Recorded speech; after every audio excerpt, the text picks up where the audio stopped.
How do you think he will rank in the history of economic theory or thought?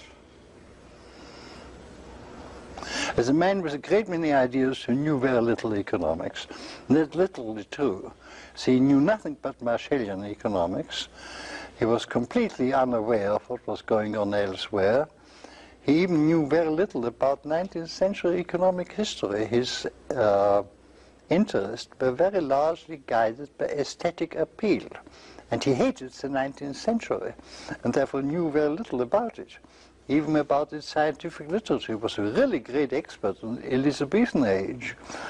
I'm absolutely astounded that you say that John Maynard Keynes really didn't know the economic literature. He had surely gone very through. little. Even within the English tradition, he did know very little of the great monetary writers of the 19th century. He would know nothing about Henry Thornton. He knew a little about Ricardo, of course, the famous things. But he could have found any number of antecedents of his inflationary ideas in the 1820s and 1830s. And when I told him about it, it was all new to him. How did he react?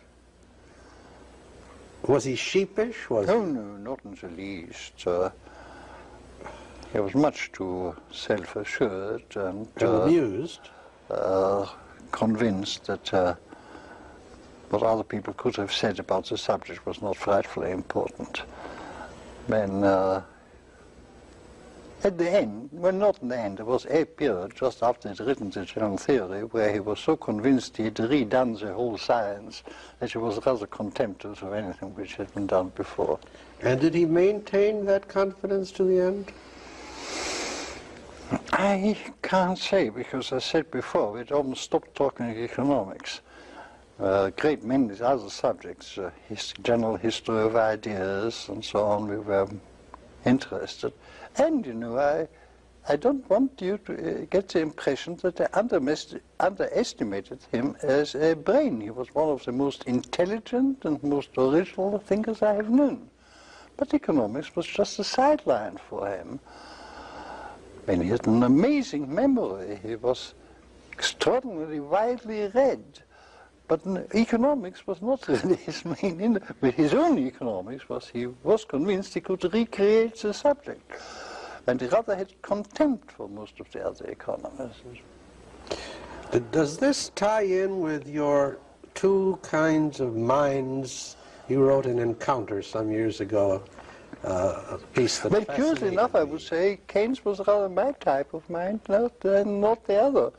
He certainly could not have been described as a master of his subject, which I described the other time. He was an intuitive thinker with a very wide knowledge in many fields, who had never felt that economics was weighty enough to, he just took it for granted that Marshall's textbook contained everything one need to know about the subject. There was a certain arrogance of Cambridge economics about. I mean, they thought they were the center of the world, and if you have learned Cambridge economics, there's nothing else worth learning.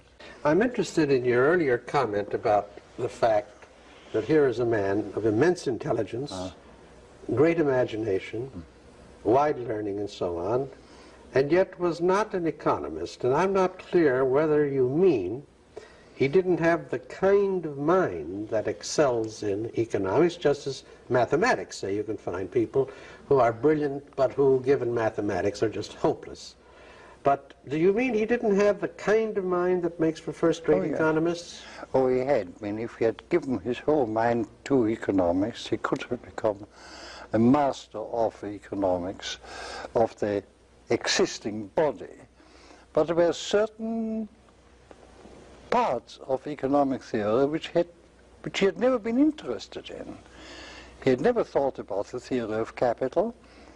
He was very shaky even on the theory of international trade. He was well informed on contemporary monetary theory, but even there he did not know such things as Henry Thornton or Wicksell. And of course his great effect was he didn't read any foreign language except French. The whole German literature was inaccessible to him.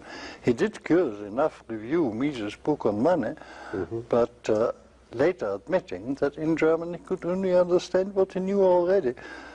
So What he had known before he read the book.